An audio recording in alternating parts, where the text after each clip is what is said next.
John Amato. Good morning, Josie, Alana. Fantastic. Fantastic. Good morning. Lori. Donna. Emily. Emily, your oils are packed and ready by the door. Hi, love. Ursula. Ursula, I never found out if you managed to do a tripod yesterday. Did it happen? Blair. Amazing to be online. Hi. Hello, Sue York from Michigan. Hello. Hello. Linda. All right. Give it one more minute. So hopefully, it's not required that you just practice, because I realize it is a Sunday morning, and it takes a little bit of getting up to make it happen. But that practice this morning was exactly a chance to feel for ourselves what we may be carrying in each motion, and the way in which it's possible and available to us to keep clearing that out. Okay? So I am going to keep going a bit with, so last week I went through chapter 5 about how we have infinite energy, and the infinite energy is available to us all the time, and it doesn't age and it doesn't get tired, and we often try to feed that energy with food, and we say, oh, I'm tired, so I'm going to have a snack. I'm feeling low, so I should buy something, or I'm going to look at something. And there are the choices we can put instead. And that sensation of energy that we find at the end of practice, and all we did was move. All we did was create a change in our container and the momentum inside of it. And all of a sudden we have a different experience of ourselves, right? And so that energy that we are tapping into, we're not plugging ourselves into any man-made source, but we are plugging ourselves into something larger. And all we need to do is plug our attention into something larger. But there is a story that's different from the story that I've created and that I've been carrying. Now, the nuance to this is the ways in which we place those stories in our physical system. And so chapter 6 is the secrets of the spiritual heart. And he writes that in truth, your heart is one of the masterpieces of creation. And really the heart being the center point that holds these stories. And I would say that this alignment that we work on, the construction of our bones, if my spine is slumped, I'm resting heavily on my heart. So how can it expand? How can it exchange this infinite energy? If I'm resting on my physical heart, it's got nowhere to go. But if I begin to build the strength of the back body to lift me up, to broaden my collarbones, to rise through the crown of my head, feel it right now that as I do this, it's likely you did this, and now you have a sense in the chest, right? And so that energy starts to get accessible. If at any given time, if at any given point in time, the heart happens to open, we fall in love, right? If at any given point it happens to close, the love stops. So how often are we walking through the world wishing that someone would love us? And we are heavy-hearted, and we are hardly loving of ourselves because of the simple anatomical posture we've taken up. It's hard to fall in love when we are looking at the ground. And so instead, if we can use the practice rising tall, expanding the capacity of our chest, now we can fall in love with the tree, with the sky, with the scene outside, with the people that are packing our groceries into a bag. Good morning, hello. That when I put this out to you, you feel this, you exchange with me. Now this infinite energy is existing between all of us, right? You are so identified with the energy that you experience in your chest that you say, this is who I am. I am unhappy, or I am in love. But this is not you. This is the energy of your heart. So as we do this practice, as we unblock the physical body, as we become a little more malleable, a little more light-footed through the world, a little more graceful, a little more commanding, a little more potent in the way that we're describing our experience, that becomes the energy that we exchange. That's the contagion that we truly are capable of all the time. You are the experiencer of your heart, but you are not your heart. You are further inside than your heart. Emily, this is the book. So we're still at the Untethered Soul. I will take us into another book, okay? So the heart is actually very easy to understand. It's an energy center, and as an energy center in the yogic philosophy, we name it a chakra. It's one of the most beautiful and powerful energy centers, and it's the one that affects our daily life most directly. As we've seen, an energy center is an area within your being through which your energy focuses, distributes, and flows. So this energy has been referred to as Shakti, spirit, prana, chi. It plays an intricate part in your life. You feel the heart's energy all the time. Think about what it's like to feel love in your heart. Think about what it's like to feel inspiration and enthusiasm pour from your heart. Think about what it's like to feel energy well up in your heart, making you confident and strong. All of this happens because your heart is an energy center, right? And so if you're really into this, I would look up the book called Cosmic Heart, Human Heart. And in this, Cowan posits that the heart is not a pump. That's a whole different conversation. I'm happy to have it with you. But the heart is much more of a catch and release. It's managing like a fuse box how much moves through us at any given time to keep us stable, to keep us healthy. And so this heart, the state of your heart changes quite regularly. And we must ask the question, what is it about the structure of the heart center that permits it to close? And we find that it becomes blocked by stored, unfinished energy patterns from your past. And that's the most essential thing that I want to go to, is that the heart closes because it becomes blocked by stored, unfinished energy patterns from the past. Okay? As events take place in the world, they come in through your senses, they have an impact on your inner state of being. The experience of these events may bring up fear, anxiety, or love. All of this is related to what you have known in the past. When you take the world in through your senses, it's actually energy coming into your being. Form itself does not come into your heart or your mind. Form stays outside, and it's processed by your senses into energy patterns that your heart and your mind can receive and experience. Your senses are electronic sensing devices. Electricity runs through our nervous system, is gathered into the spinal cord, is processed by the brain, all through electric pulse, right?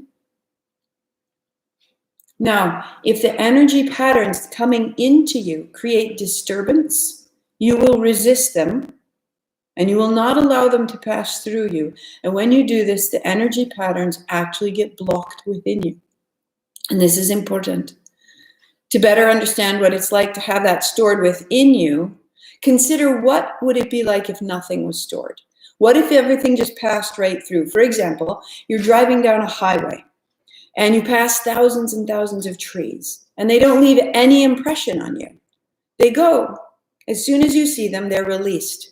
When you're driving, you see the trees, you see buildings, you see cars, but they don't make a lasting impression, nor do they make a lasting emotional impression. Just you see them and they go by. This is a healthy state of affairs. This is the way in which we want our chakra system to work. We want to be able to see and receive through our senses as fully as possible, and then it just passes through us. This is what allows our chakra system to be most available to the most amount of energy through us. When we are without energy, like we talked about last week, we're low energy, we're low vibe, fewer moments of inspiration. It's hard to get moving in the physical body. And that can manifest as a sickness, that can manifest as low finances, that can manifest as depression. But as we begin to clear the flow has movement, the momentum has ability and strength and power. And so we begin to heal. We need that flow. When you have no personal issues with what's coming through, then impressions process freely and they leave no residue in your emotional energy centers. This is how the overall system of perception is meant to work. It's meant to take things in, allow you to experience them, and then let them pass through so that you're fully present in the next moment. This is what it means to live life. It's to experience the moment that's passing through you and then experience the next and then the next. This is how an awakened being lives in the now. Right? However, I can be going down the street and I can see a great example. Living in Swaziland, nobody had anything. Very poor country.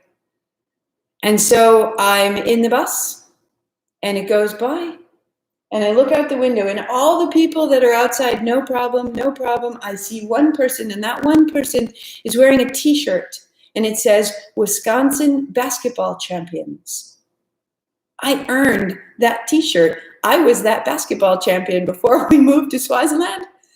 And that t-shirt, that's my t-shirt. That's out the window on the guy outside. I'm completely stuck on that. I'm still stuck on that. Because what that t-shirt means, my sense sees it. Everyone else was wearing t-shirts. The t-shirts don't stick in me. However, that t-shirt sticks in me because I earned that.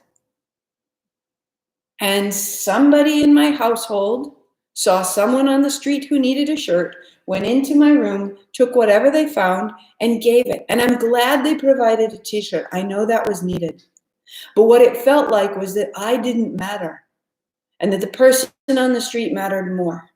And this was part of a longer history of how important it was for my family to be of service. Was really difficult for me when I was young. And so to have my dad go into my room and give this away in Swaziland, they need a t-shirt. And then I see that t-shirt going by. I am so hooked on that. And now I make a block, and I make a block in my heart that says, my dad doesn't love me. He loves that person on the street so much more than he loves me. And I swear, it happens every time we have one of these talks, it makes me want to cry. Because that is old and that is caught. And what that catch inside of me means is that now I can't quite open as far as I would like to in the exchange of love with my dad. It is not clear and open. It is a story lodged in the description that I would include. That yes, Dad, I know you love me. I know you're proud of me. But I also know that you really value the people that surround us. And sometimes it feels like you love them more than us. And then I have that trigger. And that I can tell you story after story of how it feels when he would meet someone and describe and how great they were. This wonderful physician that came and visited from Israel. And oh my gosh, she has a helicopter license. And isn't she amazing? And he's introducing this to me. And I'm saying, Dad, I ride a motorcycle every day and you really seem to dislike that. But I think a helicopter is more dangerous and you really seem to revere her and you scold me. And I don't understand. So we begin to bend the perception of everything that follows when energy within us is held or blocked. When you are unable to allow life's events to pass through you, they stay inside and become a problem. In yogic philosophy, this would be called a vasana. A vasana is a lens through which we see the world that is so close to us that we can't see that we're seeing through a lens. It seems as though this is truth. That is an energy story that's so lodged within your system that you can only know that as your truth. So we're going to come back to vasanas in a jiffy. Does this make sense? Give me a little thumbs up. So we are open to great perception. Everything can flow through us. We are here to experience the world. This is our great opportunity in life. But when we get caught on some story within that energy, we lodge that within ourselves. And then that begins to create a block. Energy first tries to release by manifesting through the mind. It becomes thoughts. Then it tries to release through the heart. So I look out the window and I go, wow, that person's wearing my t-shirt. Someone must have given that t-shirt away. And I'm trying to make sense of it with my mind. Now it goes to the heart. And I can say, that person needed it, and it can move through and I can let it go. Or I can look at that and it's lodged in my heart and go, but that was mine. And it was given away because I don't matter and they matter more. And now my story is bending me. Yes, you do get to cry off camera, Jess. Yes, okay? So the unfinished energy pattern goes into deep storage in the heart. And in the yogic tradition, this is a samskara. And you may have heard the word samskara. And this samskara means an impression. Okay? It's left an impression within us. And the samskara begins to have impression after impression, and then the mind picks up that samskara and we repeat it. I don't matter. I don't matter. I don't matter. And it makes an energetic impression, and that energy pattern begins to run your life. Okay? This process of cycling energy is in a state of equilibrium. We get used to this, and that deep equilibrium becomes the vasana. My resistance to experiencing that pattern causes it to cycle. My resistance to a samskara is almost like a deep ownership of that pattern. It's just how it is. That's just how it is. I don't want to feel that. And so in the helicopter story, so I feel like, okay, my dad's giving everything away and he's more proud of the people around me than he is of me. And I had to stop, and I confronted him and I cried and I said, hey, you're telling these really great stories of your how you admire someone else. And I admire them too. And I have those qualities. And this is how it feels to me. And I cry saying it to him, and he cries hearing it. And we feel what we mean to one another. And our hearts are unblocked. Now, when you are sitting here with your hands overhead, hour at a time, it feels like, that's where we build the ability to stay and confront the difficult conversation. And when we're in the midst of something that we're doing over and over, holding this space, we're building the internal stamina to feel, and then to rewrite, redescribe that feeling. Well, I'm actually not bleeding. It's okay. It's okay. Oh, look. Oh, that got better. I can redefine my experience. And one of the benefits of doing what we do again and again, day after day, for the length of the month, is that we have a chance to redescribe that experience to ourselves in new ways. And as we do, we free the energy that's holding the old way down. so that we can experience ourselves in the present moment as freely as we are making ourselves. Now we are here, we are present. I am not who I was or what I was yesterday. Now I need to show up. I am stepping, I'm saying, dear Yoga Works, I'd love to work with you Saturdays and Sundays, but during the week I'm going to be here. And everything inside of me says, oh my God, this is financially irresponsible. What are you doing? You're stepping into unknown territory. So some fear can show up. But if I can stay in the fear and say, okay, fear, I'm listening. What do you got? You think we won't make it? You think no one will show up? Okay, that's reasonable. They're showing up now. Let's just try it. Let's give it a year. Let's give it a year. And so if I can sit with the fear and I can really let the fear talk to me, I can shift that samskara of energy that says you can't. When there's fear, I close, and in the closing, I can't. Instead, I stay in the fear and we have a conversation. And the fear is articulating choices that I can make that can create some freedom. And when that can happen again and again, we can feel it on our mat. And that's what allows you to deal with your life differently. We deal with our life differently because we're experiencing it moment by moment instead of through the old patterns that are in us. So many people cry when they come to Kundalini, especially they cry more at the beginning because they're moving through these places that have been held. And if I can stay with that and allow myself to feel and allow myself to cry and to grieve, that will become clearer. And that clarity has power. Remember the infinite energy we talked of last week? That infinite energy becomes more and more accessible to me. Right? So no wonder we're overwhelmed. No wonder our heart keeps opening and closing. The energy stored there is real. It interacts with our flow, the current of thoughts and events. This is what causes our samskaras to be activated, sometimes years later. Like me, even now, thinking about my dad giving my t-shirt away in Swaziland, it activates me. And my dad has passed away, and that t-shirt is long gone, and yet I have this impression, this samskara cycling. And so I bring this into my practice with intention. When you find a place where you're caught, bring it to your mat. Bring it to these places that we sustain, especially through the chest, the back, and the heart, and clear it for yourself. Bring it stuck. Feel it stuck.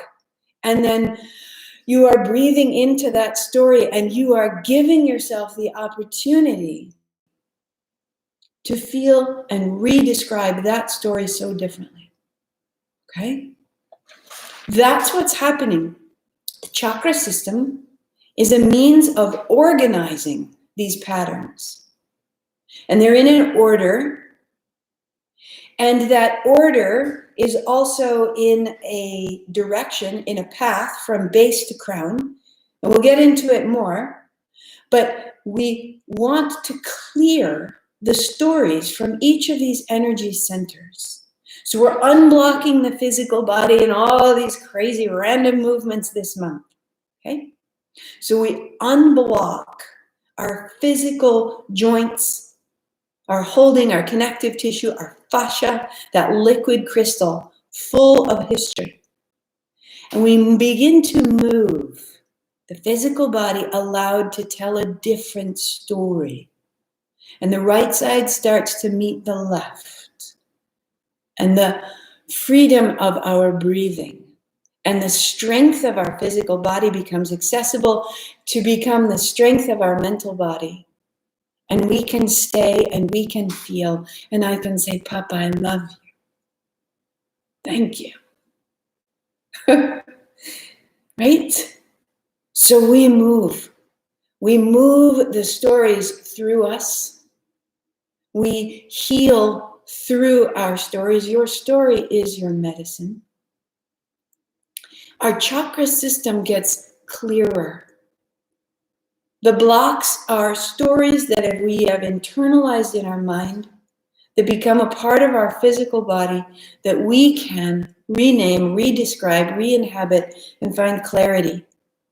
And this heals, the yogis say, 7 generations back and 7 generations forward, because you are no longer patterning that on the people around you. You are no longer passing that to your people. To every person you speak with, you're offering clarity, you're offering vitality, you're offering possibility. Awesome.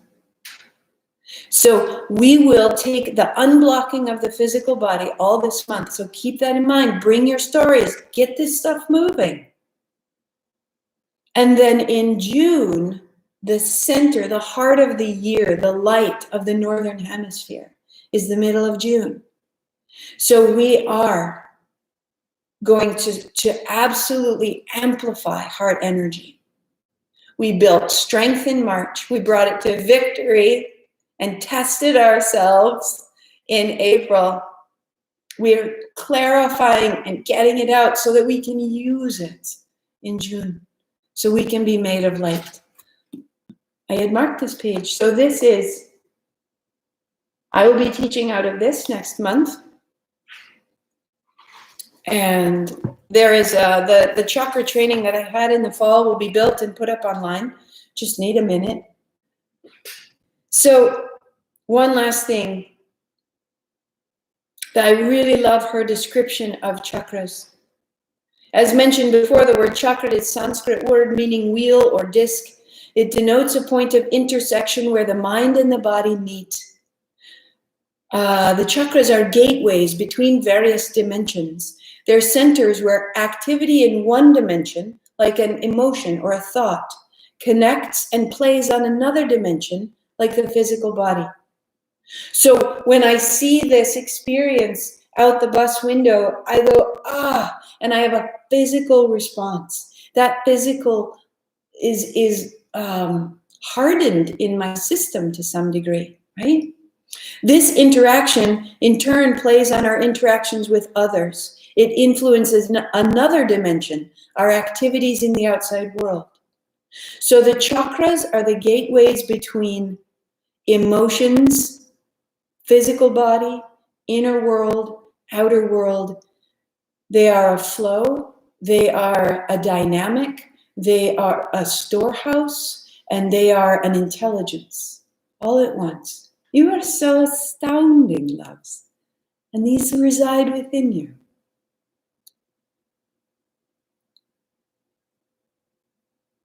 Fears may have an unresolved childhood experience that still rules our behavior and our perceptions. To work with the chakras is to heal ourselves of old constricting patterns lodged in the body or in the mind that become habitual behavior. Right? So if we want to change the way in which we react, we must change our body. Changing our body frees our energy. Freeing our energy, we have more energy than the old habit, and we can begin to move forward. Right? All right. We will let you go. We will let you go. The last definition that I will leave you with. A chakra is defined for me, says Anodea Judith, as an organizational center for the reception, assimilation, and transmission of life energy. What we generate determines much of what we receive. And in this way, it behooves us to work on our chakras, get them clean and up to date, let them be functional so that nothing is in our way. This is our work. I'll speak more to it, but I really wanted you to have that in mind as we finish this month. I'll put both of those under resources on my website if you want to look into that. But it is absolutely a part of what we're doing. It's also a part of the base body energy workshop. So the base body energy, the lower triangle from the navel down to the feet, is the sense of safety and a lot of old stories that we hold there. And we use that 9-inch soft fitness ball. We're going to roll through the places where the connective tissue meets our structure. And that place, it's really what holds us together, But it's also what holds us together is what limits us. And so when I've been driving or seated or traveling, I've been very limited and there's a stagnation. So using the ball, I roll through. Crazily enough, I finished a very long drive and I could feel I was starting to get an ear infection. I rolled and rolled and rolled on the ball through the body, up through the shoulders. The next day, no fever, no pain, no nothing. The infection was gone. That tension had resolved itself. So Friday night at 6:30, I'll do a base body release. And then as I do, I'm going to be recording it and you'll have little exercises that you can do on the ball later. That you can repeat at any time and replay digitally. Information's on the website. I want to let you go to your Sundays. But no, you have freedom in your body creates access to infinite energy. Infinite energy. Like when you just found your keys and you thought you'd lost them. When you find your wallet. When you realize that your phone is on top of your car and you stop in time to keep it safe. You suddenly have an incredible amount of energy. That's always there. If we can get unstuck and free, our lives are bright and generous and powerful, and so are you. And I will see you so soon. Share it out with your friends. Show up for practice. All of it. Do it with love. Make light.